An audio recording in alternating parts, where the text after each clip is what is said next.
Таны амьдарч буй хотод ганцч буу байдгүй гэж төсөөлдөө. Ер нь манайх шиг л гэсэн үг. Гэтэл нэг хөлөөс ирсэн чинь годомж дөрвөн хууль бус зэвсэг хүмүүсийн нүдэнд айдас уур хилэ харлаг гэлтганж байвал яах вэ? Триггер бол зүгээр бууны тухай биш. Энэ бол буу бараг байдаггүй, аюулгүй гэж тооцогддог солонгос нийгэмд гинт гал зэвсэг урсгад хүмүүсийн айдас уур шудраг усны ойлголт хэрхэн өөрчлөгдөхийг харуулсан акшн триллер зурвал юм аа. Мөн ямарваа нэг асуудлыг хүчээр шийдэх зам болон хүний аим инэрлийг дээдлэн шийдэх гэсэн хоёр замын зуршлыг илэрхийлнэ. Цуврал нь галт зэвсэг сайн эсвэл муу гэсэн энгийн ойлголтоор цааш гарч нийгмийн стресс, итгэл алдрал, дарамт шахалт нь хэрхэн хүчирхийллийн үндэс бодгийг хөнддөг. Эцэст нь хамгийн хүчтэй зэвсэг нь буу байх уу? Эсвэл инэрл эв нэгдэл хамтын үнс нь байх уу? Энэ имийг аврах зам нь аль нь байх бол хамтаа сонирхцгаая. Бичлэгийг эхлэхээс өмнө та pop culture танин мэдхүү уран сайхны ертөнцийн ард ямар сонирхолтой нууц багтан өгөл мэд гэдэг түүхүүд нуугдж байдгийг мэдмээр байна уу? Бид яг team content-уудыг Project M software бэлдэж байгаа. Гол сувгаа үзэж буй та бол яг энэ контент маань хамгийн түрүүнд хүрэх хэрэгтэй хүмүүсийн нэг. Тиймээс доорх линктээр дарж бидэнтэй нэгдээрэй. Дараагийн бичлэгийг маань хамгийн түрүүнд үзэх хүн та байг.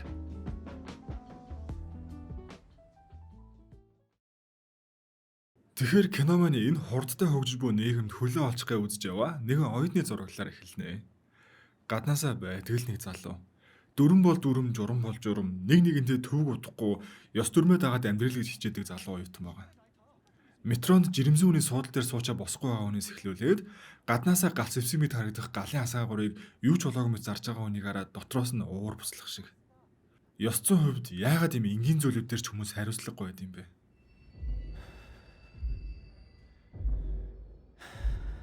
Ер нь л буруу хөл дээрээ босцсон хайтай дүнгэн данган явсаар байгаад нэг эцэст нь хичээлдээ ирэх бөгөөд орж ирмэгцээл буу гаргаж ирэн багшаасаа эхлээд бүгдийг нь нэг нэгээр юу ч хуршин алж байгаа нь. Ингээл араас нь амиа хорлчгүй гэсэн яг үндэ тийм зүйл огт болоогүй.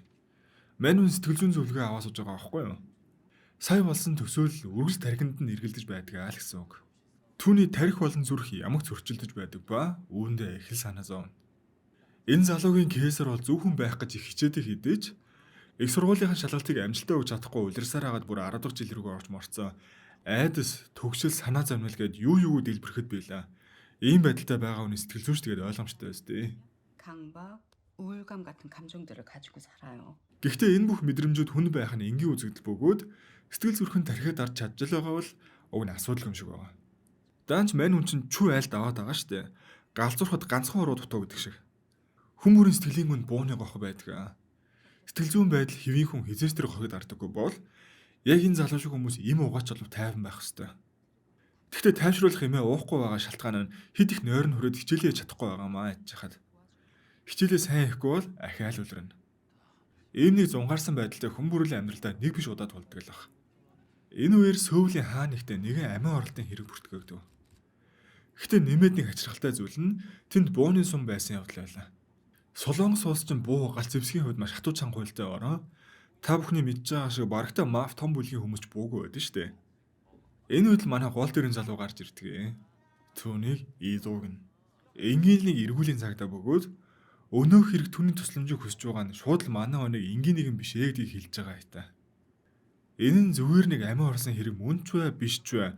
Гол нь ийм хатуу хараа хяналттай болсод яаж бууны сум олсон нь хачирхалтай.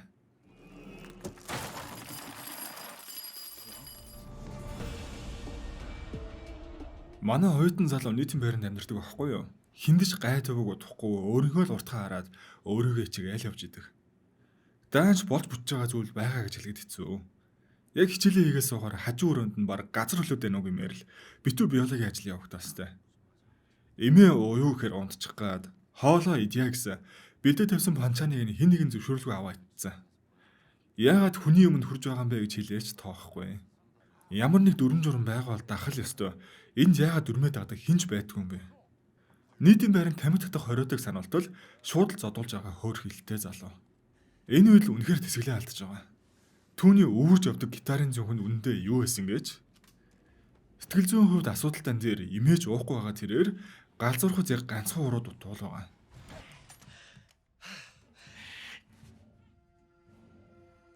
Маргааш нь хоолой идээ суух гээд үдсэн хажууд нь хүмүүс орилж харалтаа бас л болсонгүй. Уг нь нийтийн байранд өрөөндөө хүн авчрахгүй, арх тамхи хэрэглэхгүй, орил шуугилдахгүйгээд бүхэл дүрм журм нь байгаад байхад яагаад дагж байгаа хүн өөрөөс нь өөр байдгүй юм бэ?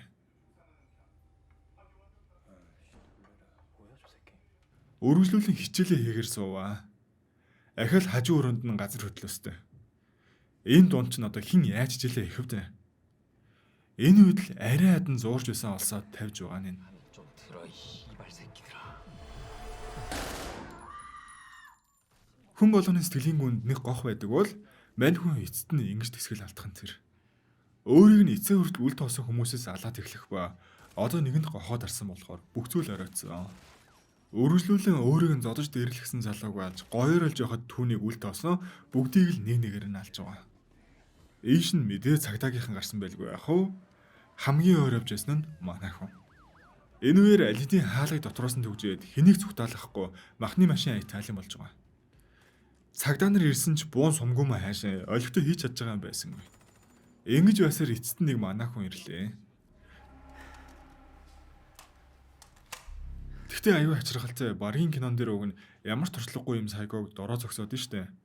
Тэгсэн манай кинон дээр эсвэл арай амьдралдаа ойрхон ч гэхүү төлөвлөгөө өдр зохиож ирээл гэрэл мэрлээ унтраагаад нэг талаас нь саатуулж сарниулж нөгөө талаас нь манай хүн гарч ирээл эцсийнхэн цохилтыг хийж байгаа нь. Ганц хэрэгтэн барих гэж бас нэлээд болоо. Том дарга нар нь ч ирсэн. Ингээ хэрэгтний өрөөнөөс ахиалж галц зэвсгүүд олж байгаа маа.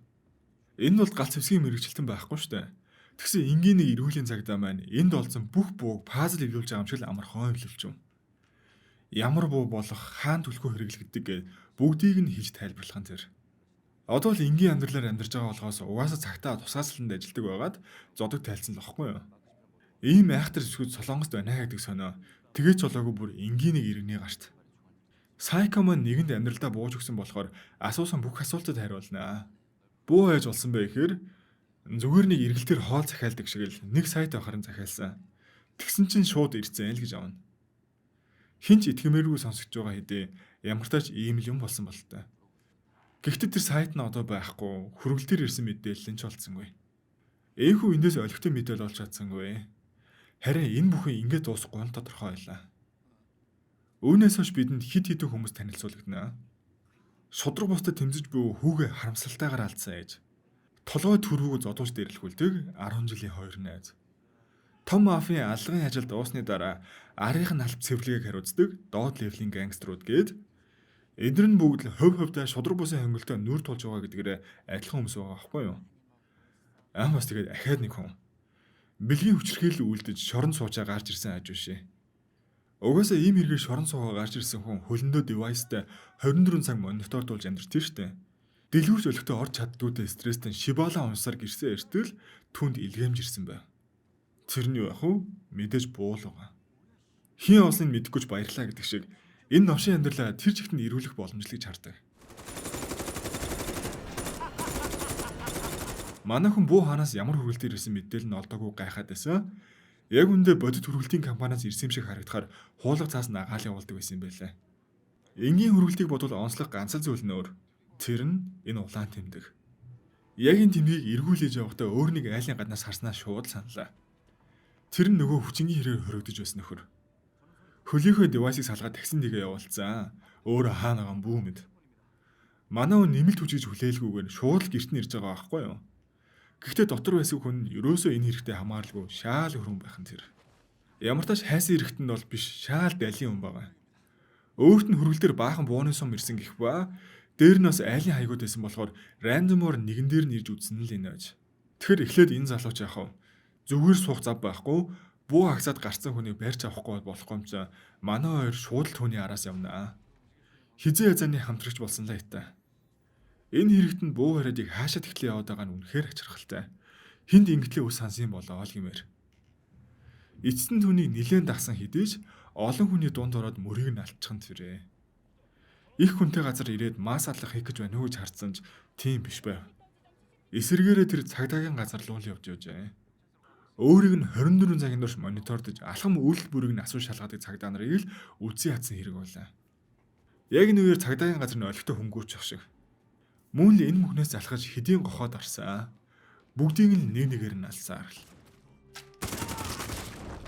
Зүгээр л ажиллаа хийж байсан хүнийг өөр нь өдөр болгон залгаж юу хийж байгааг нь асуусанд уурлал алж байгаа байхгүй юу?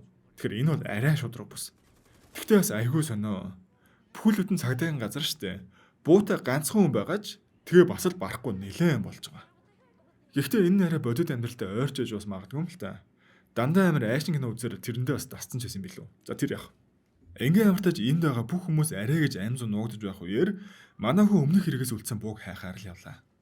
Өмнө нь хинди тусгай хөвшөнд ажиллаж хамгийн хүн хэцүү нөхцлүүдэд тулдаг байсан ч эцэст нь энэ ажлаасаа травма аваад зодог тайлсан болохоор ахиж хизээч галц зэвсгэнд хүрэхгүй л гэж боддог байсан. Ийхүү хүрхээсүр аргагүй болвоо. Ингээл эхэллээ. Хоёр талаас бие биенээ онохгүй баахан л буудалцав.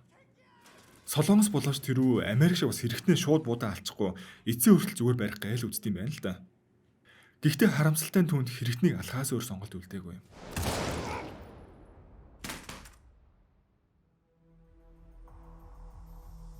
Энэ удаа түүний бичлэгийг нэгэн сэтгүүлч хийж аваа амжичжээ. Орон даяар галц зэвсэгтэй холбогдох мэдээлүүд тасралтгүй цацагдах болов. Юу л байцаад асуултаар бөмбөгдүүлж хэдий цагдаач гэсэн галц зэвсэг ашигласан гээд ажлаасаа 3 сарын хугацаатай чөлөөлөгдөх болж байгаа маа хөөрхий. Хэцүү ч юм аа за. Уг нь хичнээн хүний юм аварлаа. Энэ хамгаалж яваад байгаа хүн нь зүгээр нэг цуг ажилдаг ах нь юм уу гэсэн бишээ. Манай хүн хар багаасаа өнчирсэн бөгөөд түүнийг өөр дөрөө авч өсгсөн л буянтай хүн юм байгаа. Ааваас нь өөрцгөө л гэсэн үг. Ингээ хэдий ажлаасаа чөлөөлөгдсөн ч яаж зүгээр сох вэ? Энэ буу хүрэгдээд байгаа асуудлын араас судалнаа. Ямар ч судалж явсаар нөгөө мафийн идэр ирж байгаа нь. Ёс болгоод энэ өрнөд байгаа буутай холбогдох асуудлыг асуунаа. 저게 총인지. 야, Гэхдээ эндэр нь буу муутай ерөөсөө холбоо байхгүй. Манай хүн зүгээр атмандаж байгаа л явж байгаа. За ингээд нэг л харанхуй замаар ямар ч уул мөргүй хэргийн араас л яваад байгаа. Өнөөх Мумбэгийн залууг судлуу шинжилүүлэхэд мөн сэжигтэй зүйл гарч ирсэнгүй. Ямар ч тач уулзаж яагаад буу хайсан талаар нь асуухад тэрээр хорт тавдартай. Түүнд амьдрах хугацаа удаан үлдээгүй. 3 удаач хаалгаанд орсон бөгөөд эцэст нь найдвараа алдаж одоо өсрөөл 6 сар амьдрах хугацаатай юм байна л да. Нэгэнт өөрт нь бууны сум ирсэн болохоор бууг нь ч гэсэн олж яваад тэр жигтэй энэ амьдралаа дуусгах гэсэн юм байлаа. Өөрт нь сум ирэхэд тэрэн дээр нь рандом хаягууд байсан гэсэндээ тэр цаас нь одоо байхгүй ч санаж байгаа хаягуудаа ямар тааж бичихэн тэр. Харин энэ бичигдсэн нэг хаяг идүүг үнэхээр айлгав. Өнөө хүүгээ алдсан ээжийн хаяг. Хүн ажиллажсэн газараа дандаа овертайм хийсээр байгаад ажлын стресс дарантаас болоод насарсан юм шиг байгаа. Тэр эмээгийн сэтгэлийг ойлгож манай цагтаа уг нь үргэлж тусалд имдэг байсан байхгүй юу? Ингээ хөөрхи эмээ эцэст нь буугаа аваад ирснээр энэ болж таарав. Хүн харамсалтайгаар өгсөн болохоор албан ёсоор уучлахгүй хаяг тэр үссэн.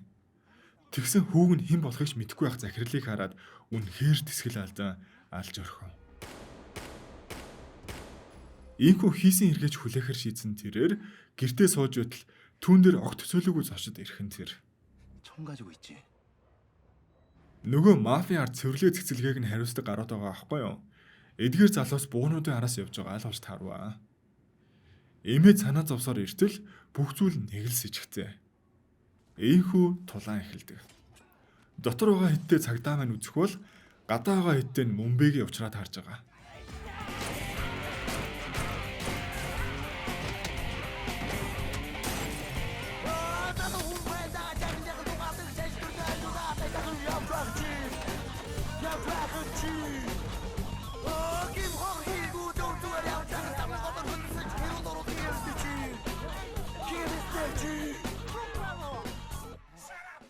Ингээ эцэст нь шархтаж гимтсэн эмээг аваа тэр дээр өмдгийн зүг явнаа.